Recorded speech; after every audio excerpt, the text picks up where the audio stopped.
muerte y muerte de cruz, su Padre lo exaltó hasta lo sumo y le dio un nombre que es sobre todo nombre, para que en el nombre de Jesús se doble toda rodilla de los que están en el cielo y en la tierra y aún debajo de la tierra, y toda lengua confiese que Jesucristo es el Señor. Amén, hermanos.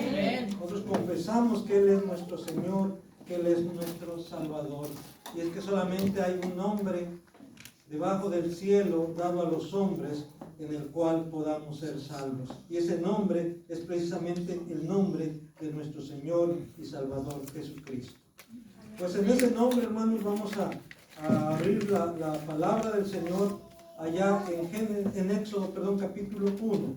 Éxodo capítulo 1.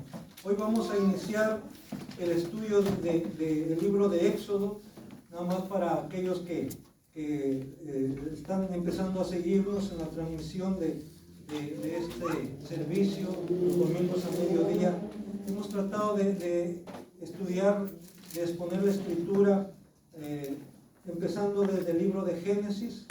Le habíamos dado una connotación biográfica a las predicaciones, pero como en el libro de Éxodo, casi en todo el libro, el que sobresale es Moisés, así es que ahora vamos a seguir un método diferente, y va a ser propiamente la exposición del contenido de Éxodo.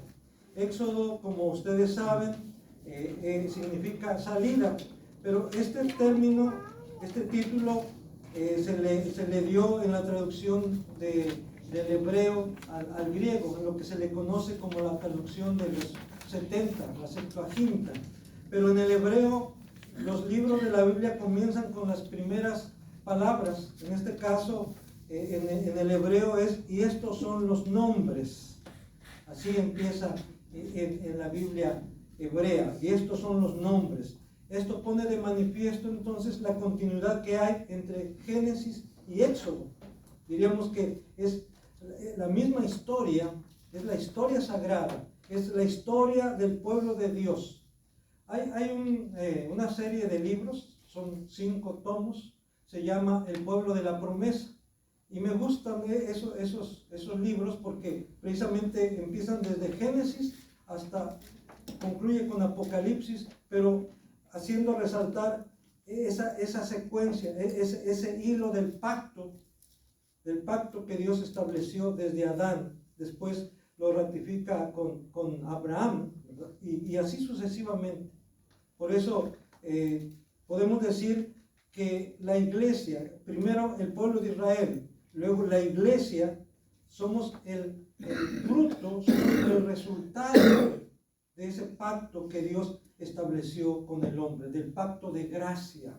Por gracia somos salvos. Israel también por gracia fue escogido, no porque era una nación poderosa o porque era más buena o más bueno que las demás naciones. No, Dios lo eligió solamente porque Él quiso, porque Dios así lo quiso en base a su soberana voluntad.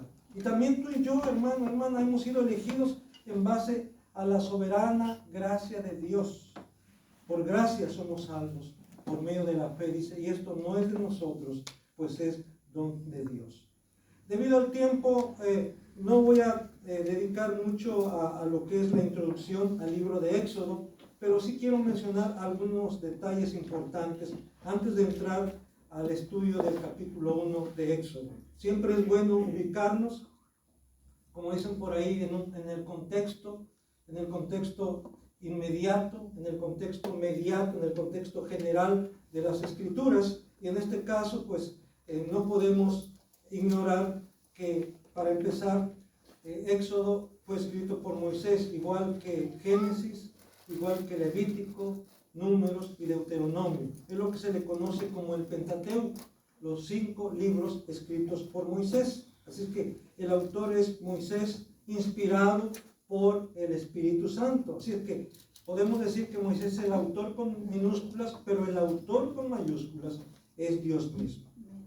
También podemos nosotros ver aquí en el libro de Éxodo que hay 2 acontecimientos sumamente importantes.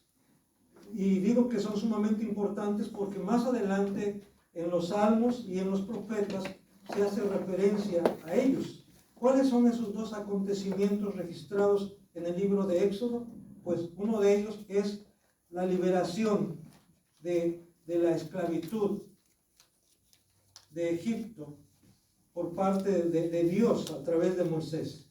Ello incluye las plagas sobre los egipcios y el cruce del Mar Rojo, que abarca de los capítulos 5 al 15.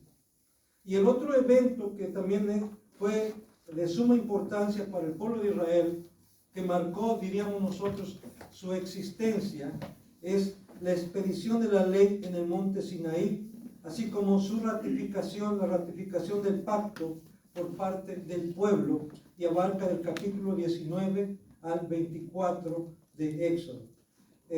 Hay muchos otros detalles importantes, como vamos a ir viendo conforme vayamos exponiendo este libro de la Biblia, este libro de las Sagradas Escrituras, pero por ahorita con eso debemos de conformarnos, por así decirlo, por ahorita, ¿verdad? También debemos decir que estos dos detalles son de suma importancia, estos dos acontecimientos son de suma importancia para entender el actuar de Dios, no solamente en la vida del pueblo de Israel, sino también en la vida nuestra, de los que hemos sido alcanzados por su gracia. Israel no podía servir a Jehová sin antes ser liberado de su amo, el faraón, el cual les había esclavizado e impuesto su régimen. Incluso muchos comentaristas, muchos intérpretes dicen, y con razón, que Faraón, Egipto, que representa el mundo, y que Faraón representa a Satanás mismo, y que de alguna manera el hombre está esclavizado al mundo, al pecado, a Satanás mismo, porque en la Biblia encontramos nada más esos dos grupos de personas. Jesús lo puso así de claro, ¿verdad? Si no somos con Él, estamos en contra de Él. Y si no somos de Él, entonces somos del malo, somos del enemigo. Y por ese lado, Israel estaba bajo la esclavitud de Egipto, de Faraón, y así no podía servir a Dios, tenía que ser liberado. Y por eso Dios, a través de Moisés, le mandó a decir a Faraón: deja ir a mi pueblo. Así, en Éxodo 7:16, Dios le dijo a Moisés: dile a Faraón, Jehová, el Dios de los hebreos, me ha enviado a ti diciendo: deja ir a mi pueblo para que me sirva en el desierto. Deja ir a mi pueblo para que me sirva. Dice, y tú no has querido oír. Así es que este no era el pueblo de Egipto, no le pertenecían a Egipto.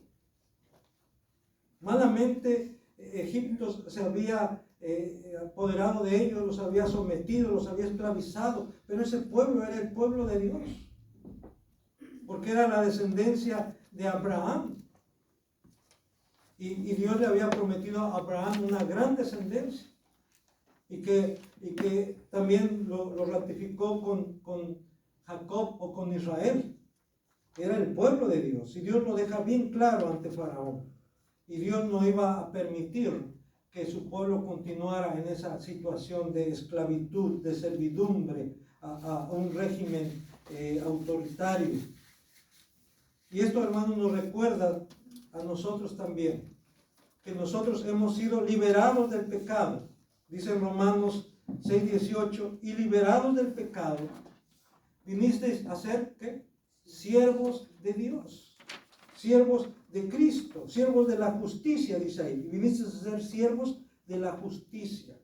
O sea, ya no debemos servir más al pecado, ahora debemos servir a la justicia.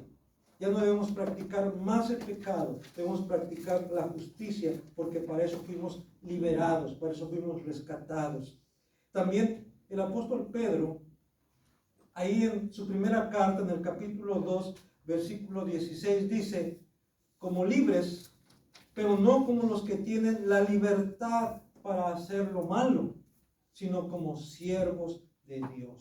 Hermanos, ahora somos libres, dice el apóstol Pedro, dice el Señor en su palabra, que ahora somos libres, pero no para hacer lo malo. No aprovechemos esta libertad como un libertinaje, sino hemos sido hechos libres, ¿para qué? Para ser siervos de Dios, para hacer la voluntad de Dios. Y aquí quiero compartir con ustedes un párrafo del comentario que trae la Biblia de Estudio Harper Caribe, edición 1980, en su introducción al libro de Éxodo, precisamente. Dice: Éxodo es esencialmente la historia del origen y los primeros años de Israel como el pueblo del pacto, escogido de Dios. Se traza el destino de este pueblo desde Egipto hasta el desierto bajo la dirección de Moisés.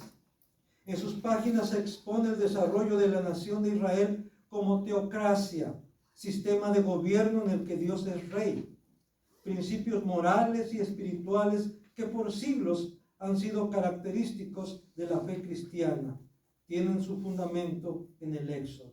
Así es que, hermanos, originalmente el gobierno que había sobre Israel no era un gobierno democrático, no era un gobierno oligárquico, no era un gobierno monárquico, no, era un gobierno teocrático, de Teos Dios y Kratos gobierno. O sea, que el que imponía las leyes, el que gobernaba o debía de gobernar, el que quería establecer su gobierno y su reino también, su dominio sobre Israel, era Dios mismo. Por eso se habla aquí de un gobierno teocrático. Y claro, va a llegar el tiempo en que otra vez ese gobierno va a ser restablecido en los cielos nuevos y en la tierra nueva. Ahí no va a haber otro gobierno ni democrático, ni oligárquico, ni solamente un gobierno teocrático en donde Dios será todo en todos. Será algo maravilloso. Pero mientras, hermanos, debemos dejar que ese gobierno gobierne en nuestra vida, en nuestro corazón.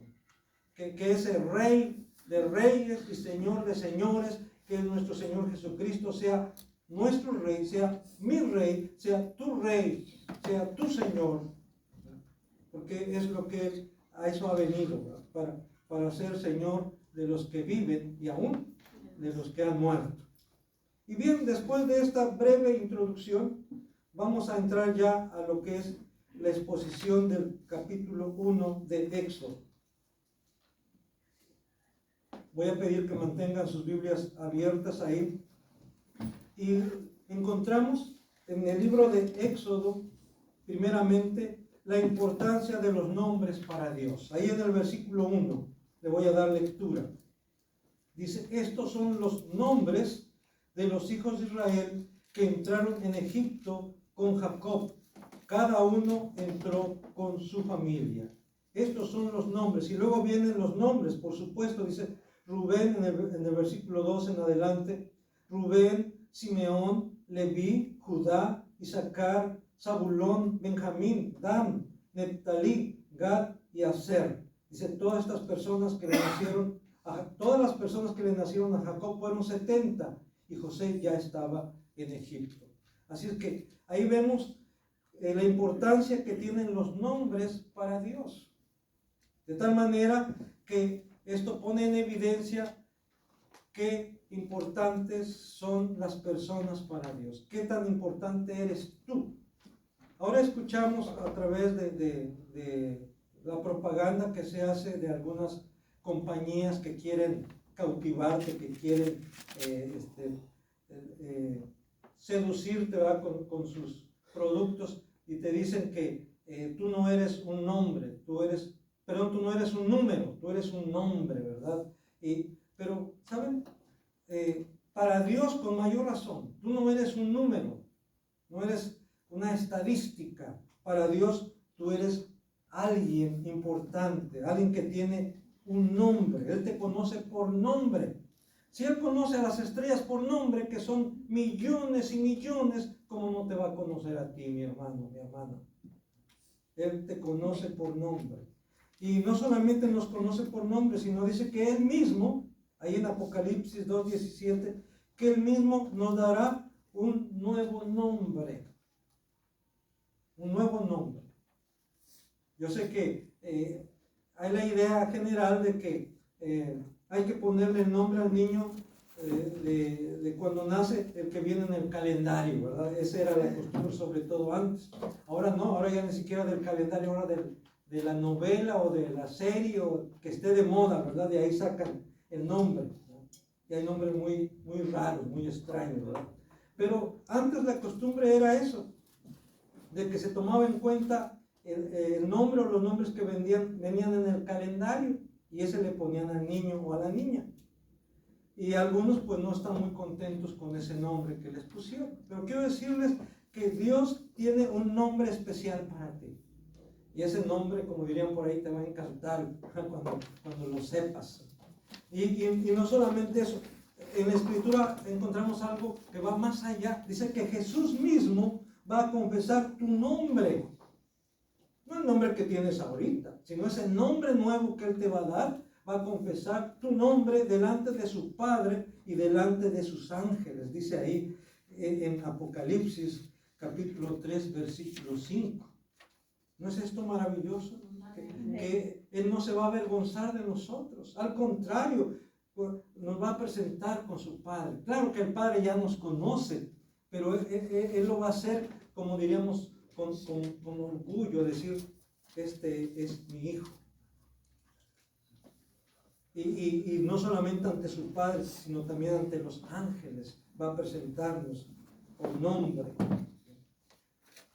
También aquí podemos encontrar la importancia de la familia para Dios y para la formación de una nación. Desde el versículo 1 al 7 le doy lectura a Éxodo capítulo 1 del 1 al 7. Dice así: estos son los nombres de los hijos de Israel que entraron en Egipto con Jacob. Cada uno entró con su familia. Cada uno entró con su familia, dice ahí. Rubén, Simeón, Leví, Judá, Isaacar, Zabulón, Benjamín, Dan, Neftalí, Gad y Aser. Todas las personas que le nacieron a Jacob fueron 70 y José estaba en Egipto. Y murió José y todos sus hermanos y toda aquella generación. Y los hijos de Israel fructificaron y se multiplicaron y fueron aumentados y fortalecidos en extremo y se llenó de ellos la tierra. ¿Por qué fructificaron? ¿Por qué se multiplicaron? ¿Por qué aumentaron? ¿Por qué fueron fortalecidos en extremo y se llenó de ellos la tierra? ¿Por qué? Porque estaban constituidos en familia. Eran familias. Y por eso, hermanos, esto nos debe mostrar que todo aquel que esté en contra de la familia, que esté en contra de los matrimonios entre hombre y mujer, está en contra de la voluntad de Dios, está en contra de los planes de Dios. Y no solamente eso, sino está en contra de la nación misma. ¿Por qué? Porque usted bien sabe y lo ha escuchado, que la base de la sociedad es la familia. La familia. Y si tú quieres debilitar a una sociedad, si tú quieres debilitar a una nación, ataca el fundamento, ataca a la familia. Destruye a la familia.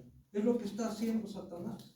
Y es lo que están haciendo muchos gobiernos, muchos estados, muchas organizaciones, muchos movimientos que están en contra de la familia, que están en contra del matrimonio entre hombre y mujer.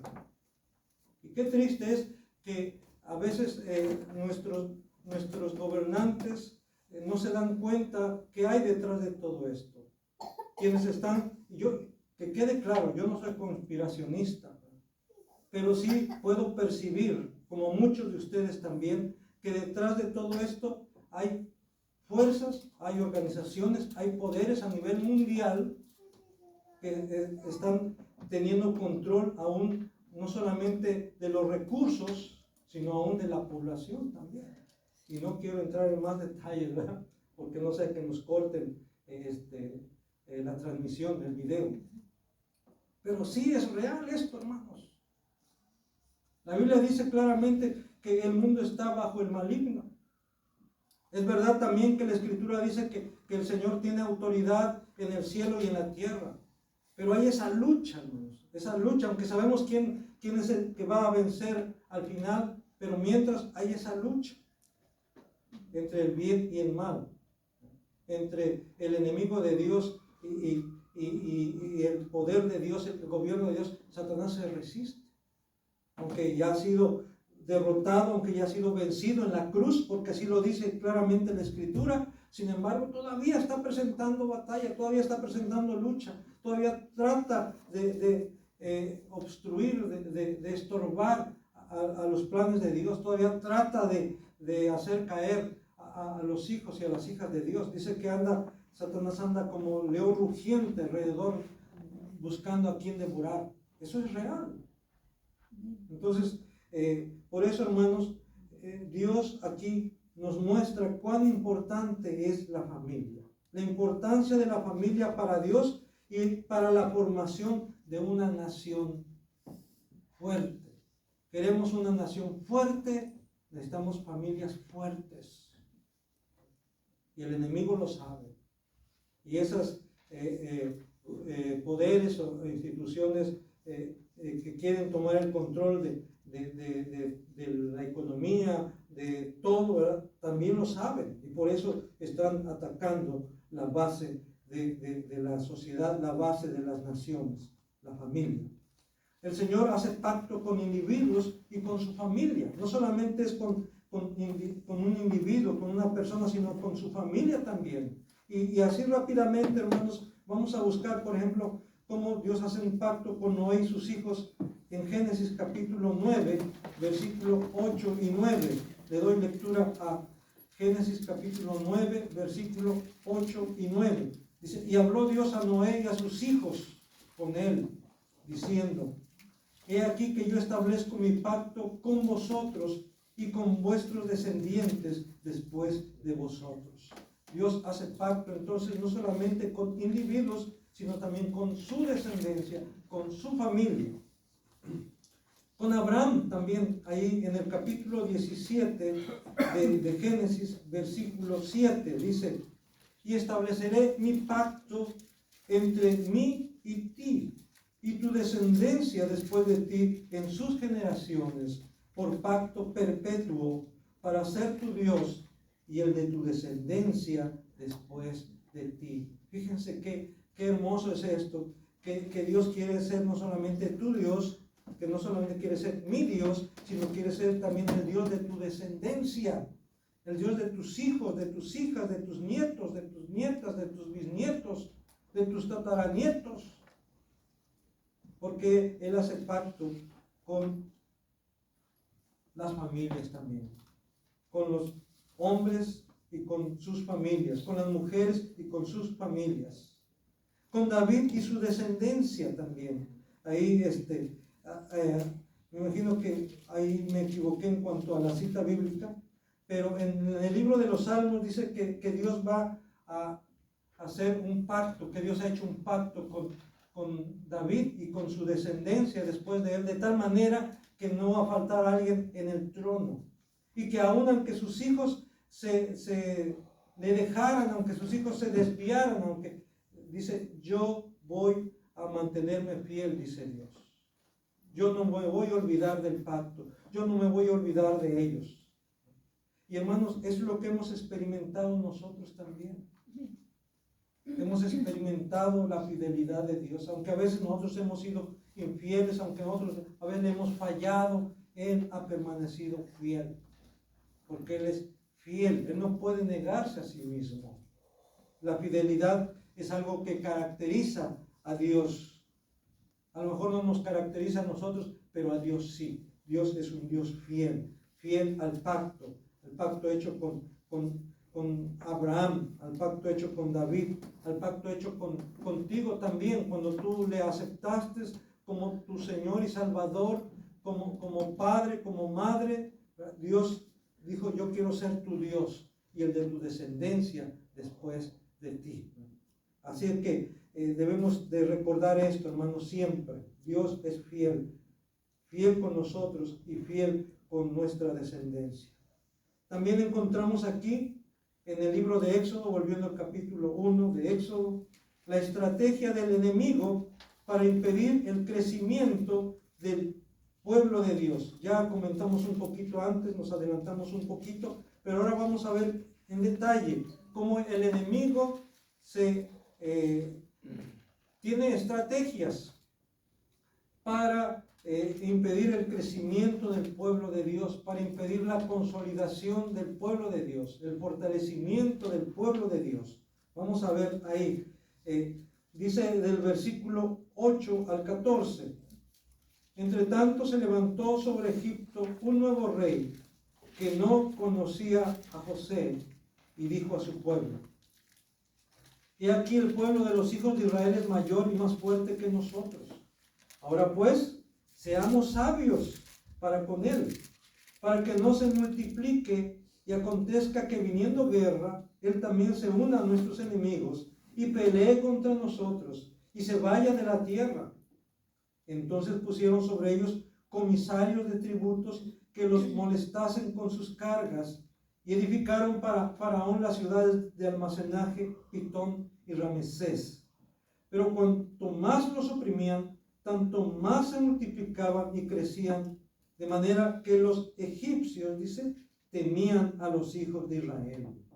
Y los egipcios hicieron servir a los hijos de Israel con dureza, y amargaron su vida con dura servidumbre, en hacer barro y ladrillo, y en toda labor del campo, y en todo su servicio, al cual los obligaban con rigor. Aquí tenemos la primera estrategia que el enemigo, que Faraón implementa en contra del pueblo de Dios, en contra del pueblo de Israel. ¿Qué es lo que hace? Le impone jornadas pesadas de trabajo.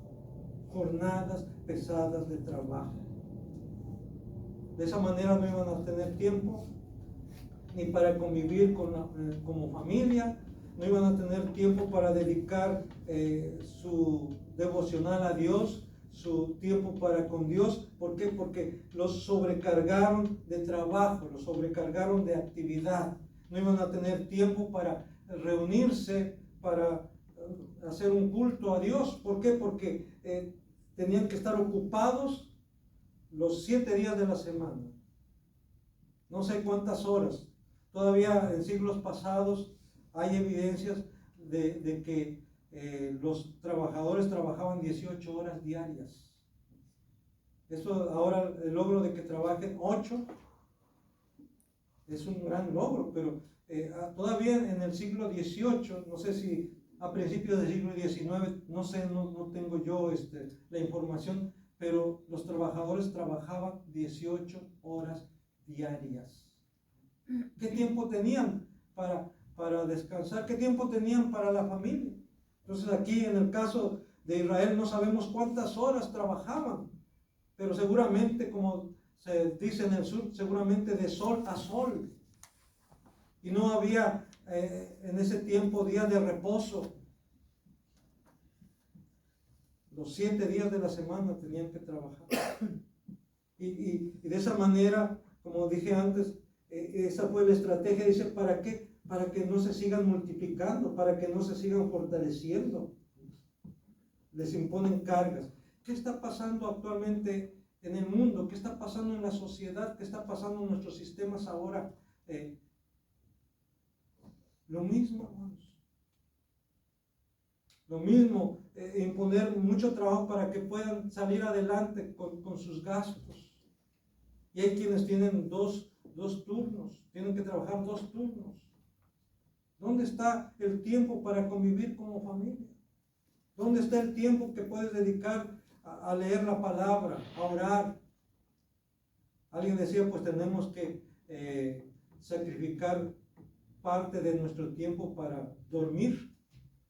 Si dormíamos 7 horas, pues ahora nada más debo dormir 6 o 5 para poder dedicar un tiempo en mi devoción personal con Dios.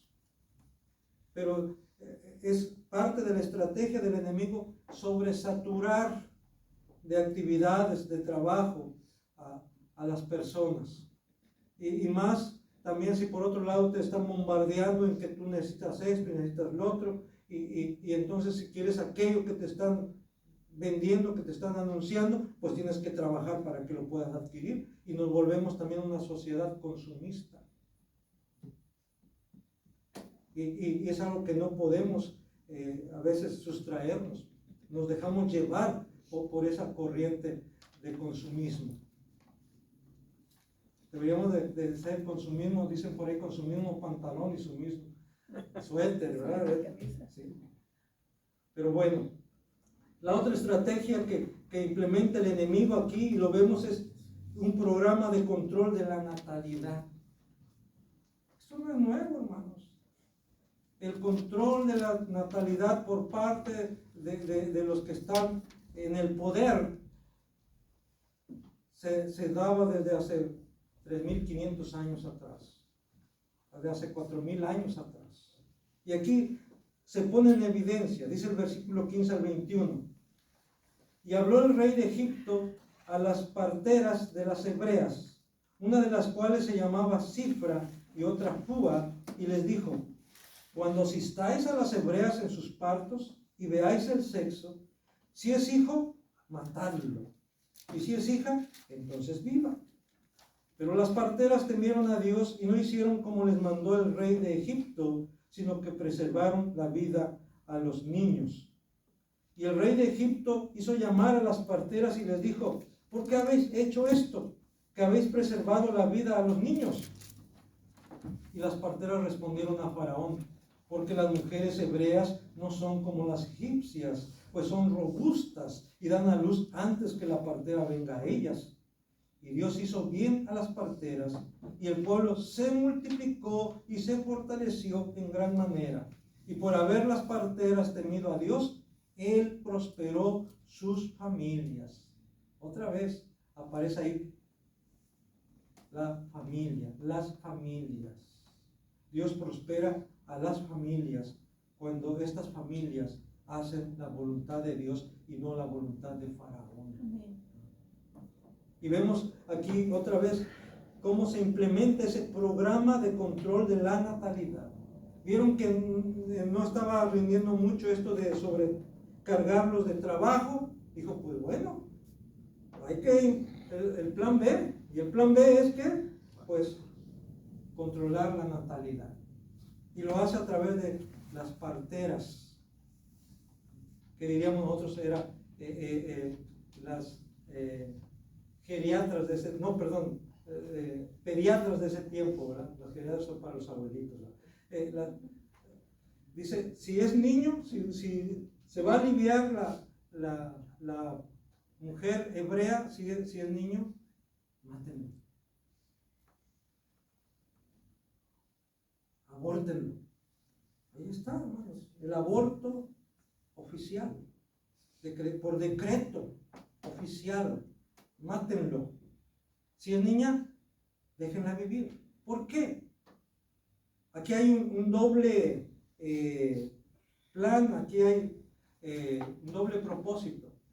Si son niñas, déjenlas que se multipliquen las niñas. ¿Para qué? Para que así entonces se casen, tienen que buscar con quién casarse. Y si ya no hay varones, si ya no hay jóvenes entre los hebreos, entre ellos, pues van a tener que casarse con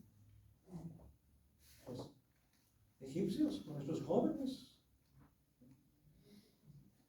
Y de esa manera, pues, tener un mayor control todavía sobre ese pueblo. Así que, y todavía vemos más, hermanos. Si esto no estaba funcionando, porque dice que las parteras no obedecieron a Faraón porque temieron a Dios. Fíjense qué importante es esto. Estas mujeres prefirieron obedecer a Dios, agradar a Dios antes que a Faraón. Y sabían a lo que se exponían, pero aún así ellas tuvieron ese valor de oponerse al decreto de Faraón. Ahora, hermanos, tristemente nos dejamos llevar por lo que dicen nuestras autoridades. ¿no? Pues ya ellos lo determinaron así, pues creemos que está bien. Pues nos van a dar ayuda. Sí, el gobierno te está dando ayuda, pero también el gobierno está implementando sus propios sistemas. Por ejemplo, se está aprobando lo del aborto. Ya no en las primeras 4 semanas, ya no en las primeras 6 semanas, sino aún están luchando para que se apruebe hasta el final, hasta la semana 40. Sí, están luchando para que se apruebe hasta la semana 40. O sea, ya, hermano, no sé, usted a lo mejor ya ha visto algún video o algo de lo que pasa cuando se provoca el aborto. Es algo tremendo esto. Ya el corazoncito del bebé está latiendo. Y entran y lo despedazan. Lo despedazan literalmente para poder sacarlo, para poder extraerlo. Eso es asesinato. Y hermanos, Dios está viéndolo. Y por eso yo creo que Dios va a traer juicio sobre estas naciones que están aprobando esto. Porque están matando seres humanos. Se habla que las guerras, que murieron tantos, que tantos miles, 50,000, que aquí en México se habla de estadísticas de cuántos asesinatos. Sí, son los que matan, de los que se sabe, pero cuántos asesinatos se cometen en las clínicas cuando se practica el aborto. Eso no lo cuenta, pero son también asesinatos. Dice ahí en el versículo 22, entonces Faraón mandó a todo su pueblo diciendo, ahora sí, ya no solamente a las parteras, ya no solamente, diríamos nosotros, a su institución, sino ahora, por decreto, autoriza a cada uno de los ciudadanos egipcios y a cada una de las ciudadanas egipcias que si ven a un niño hebreo, ¿qué? Lo agarren, lo arrebaten de las manos de su madre o de su padre o de su hermana mayor o su hermano mayor, se lo quiten y lo ahoguen en el río Nilo, por supuesto. O sea, ¿qué es eso? Pues hermanos, tristemente, eso pasa en las clínicas donde se practica el aborto, sean privadas o sean públicas. Esos bebés ya despedazados van a dar al caño. ¿Sí? Literalmente van a dar al caño. Aquí al río. Así que vean cómo esto ya desde ese tiempo se daba. Así que no nos debe de asustar esto. O sí nos asusta, pero es algo que se ha dado en la gente que no tiene temor de Dios. Es más, que están en contra de Dios mismo. Y de verdad, hay mucha de esta gente que hace eso y sabe que Dios existe y aún así se exponen. No les importa. Dios estaba preparando a su pueblo, forjándolo bajo presión. Voy a leer nuevamente el versículo 11 al 14 de Éxodo 1. Entonces pusieron sobre ellos comisarios de tributos que los molestasen con sus cargas. Y edificaron para Faraón las ciudades de almacenaje, Pitón y Ramsés. Pero cuanto más los oprimían, tanto más se multiplicaban y crecían. De manera que los egipcios temían a los hijos de Israel.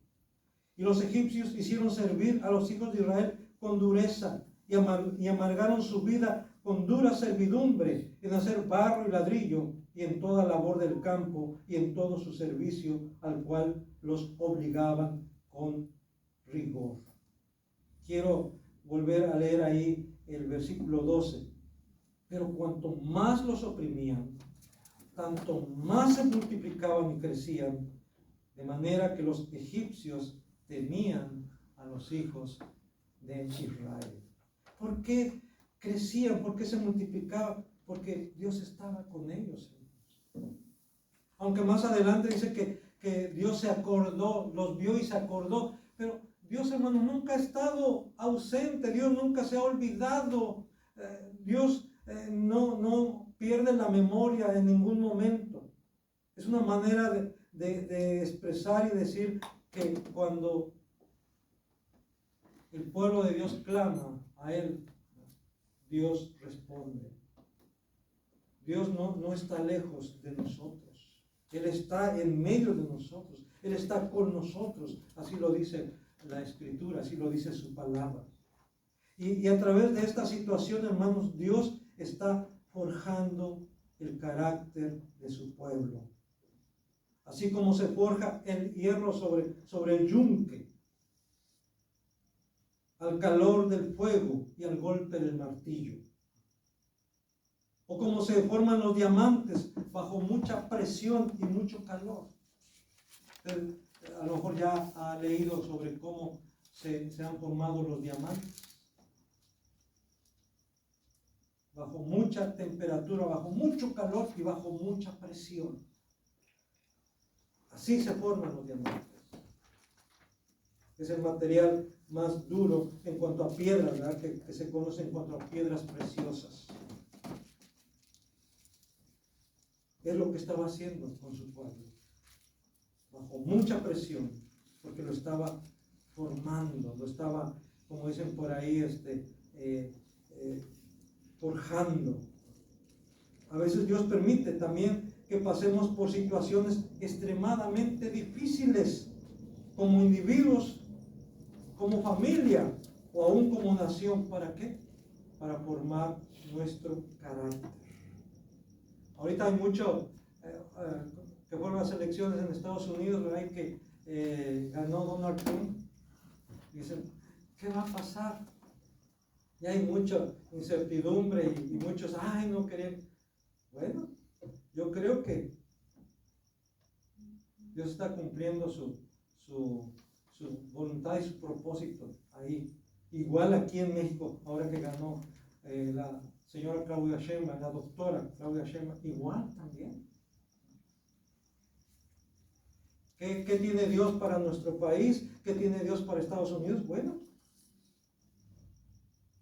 la voluntad de Dios se hace, tanto en el cielo como en la tierra.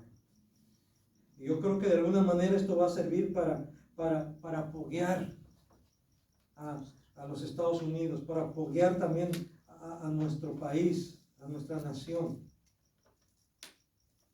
Y aún, hermanos, hablando en términos individuales, cuando tú estás pasando por una situación difícil, no debes preguntarte por qué, sino para qué. Esa es la diferencia. Muchos se preguntan, ¿por qué a mí? Yo digo, ¿y por qué no? Pero ya no te preguntes por qué, sino para qué. O sea, ¿qué quiere Dios de mí? ¿Qué me está mostrando Dios? ¿A dónde quiere conducirme Dios? ¿Qué quiere hacer Dios en mí? Y yo estaba viendo por ahí, buscando aquí qué poner en el boletín, y había una ilustración que dice, ¿te duele? ¿Te duele? No te preocupes, Dios te está dando forma. Dios te está dando forma. Está moldeando a su voluntad. Y esto duele, hermanos. Duele, porque si nos dejamos llevar nada más y hacemos lo que nos gusta y como nos gusta en los términos que nosotros queremos, suave, tranquilo. Pero si de veras quieres conformarte a la voluntad de Dios, si de veras quieres vivir conforme a la voluntad de Dios, eso te va a costar. Y a veces te va a doler también. ¿Por qué? Porque vas a empezar a sentir el rechazo de muchos. ¿Por qué? Porque ya no vas a darle gusto a ellos, ahora vas a darle gusto a Dios. Y te van a empezar a marginar. Y a veces duele cuando es tu propia familia.